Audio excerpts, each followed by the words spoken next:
हाँ। बच्चों, मैं चत्रेश हूँ और आज मैं तुम्हें फोर्सेस और न्यूटन के मोशन के नियम के बारे में पढ़ाऊंगा।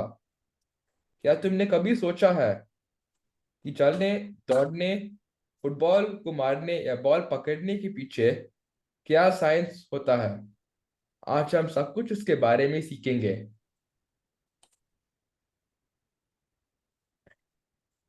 आज हम क्या सीखेंगे?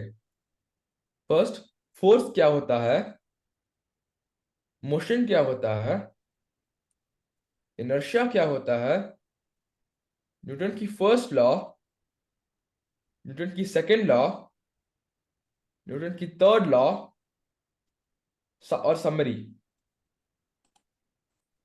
अब अब तुम्हें फोर्स के बारे में सिखाऊंगा। बेसिकली, फोर्स एक धक्का या खिंचाई होती है जो किसी चीज को हिलाने, रुकने या दिशा बदलने या डिफॉर्म करने में मदद करता है।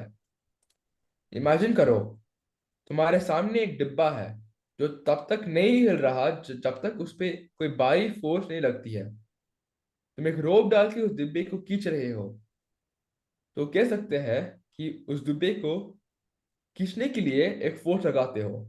इसी तरह, अगर तुम डिब्बे को पुश कर रहे हो तो तुम डिब्बे को हिला रहे हो।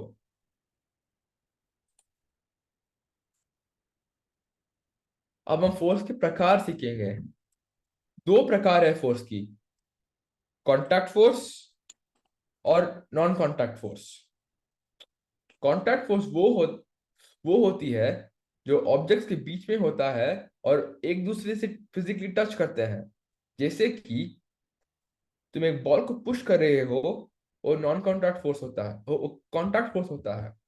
नॉन कॉन्टैक्ट फोर्स वो होता है जो ऑब्जेक्ट्स जो दो ऑब्जेक्ट्स के बीच में होता है बिना फिजिकल टच की।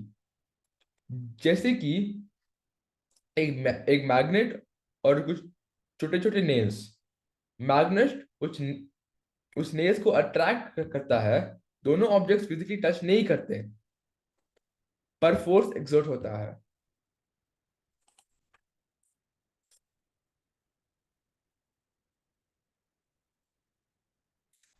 इस स्लाइड में हम कॉन्टैक्ट फोर्स के प्रकार समझने की कोशिश करेंगे।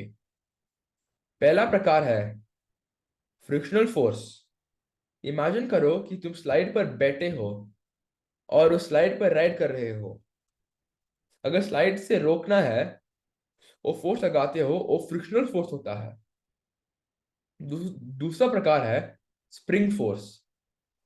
अगर तुम एक टॉय कार को पीछे पीछे खींचते हो और उसके बाद उस कार को छोड़ते हो, वो कार आगे बढ़ती है। ये स्प्रिंग फोर्स होता है। तीसरा प्रकार है मस्कुलर फोर्स। जब तुम हैवी चीजें उठाते हो या जिम जाकर हैवी वेट उठाते हो, तब तुम मस्कुलर फोर्स की यूज करते हो।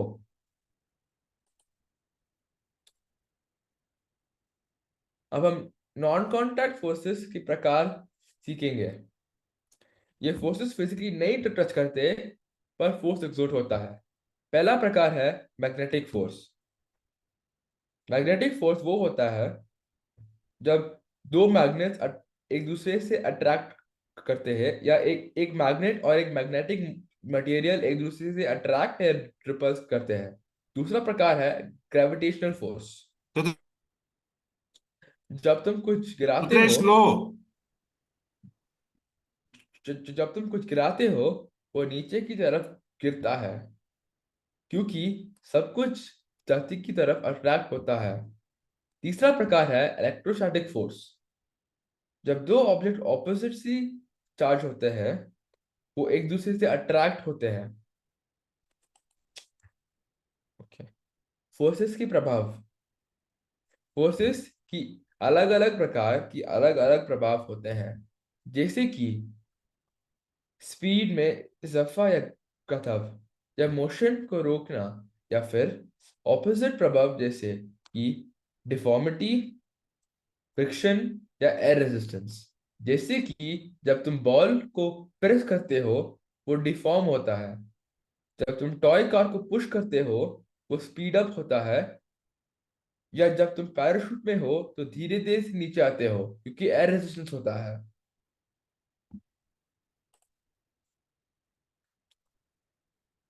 अब हमने फोर्सेस के बारे में सीखा, अब हम कुछ एग्जांपल्स देखेंगे।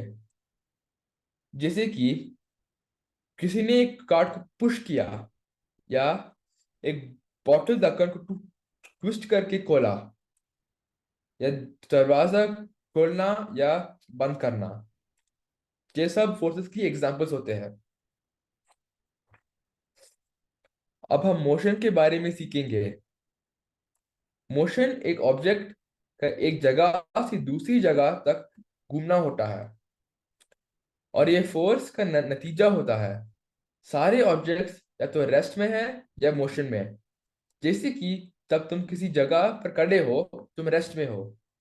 अगर तुम एक जगह से दूसरी जगह चलते हो तब तुम मोशन में हो।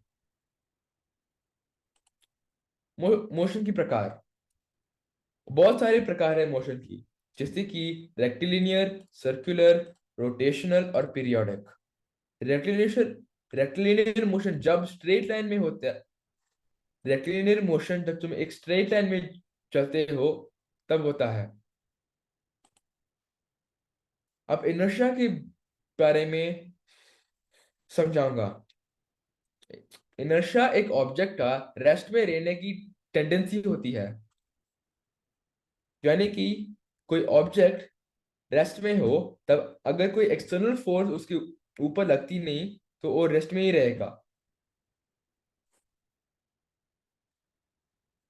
और एक ऑब्जेक्ट मोशन में होता है, वो स्पीड अप या स्लो डाउन नहीं होगा अनलेस एक्सटर्नल फोर्स एक्ट नहीं होता उसके ऊपर।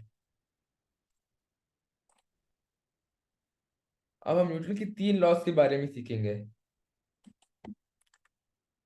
न्यूटन की फर्स्ट लॉ, एक स्टेशनरी ऑब्जेक्ट को मूव नहीं होगा अगर उसके ऊपर एक एक्सटर्नल फोर्स नहीं लगती। जैसे कि और और एक ऑब्जेक्ट एक कांस्टेंट स्पीड में चलता हो चलता रहा होता है, तब वो स्पीड अप या स्लो डाउन नहीं होगा अनलेस एक्सटर्नल फोर्स उसके ऊपर एक्ट नहीं होता। जैसे कि अगर एक बॉल रेस्ट में है, अगर तुम उसे किक नहीं करते और रेस्ट में ही रहेगा। न्यूटन की सेकंड लॉ, हर एक हर एक एक्शन की बराबर और ऑपोजिट रिएक्शन होगा।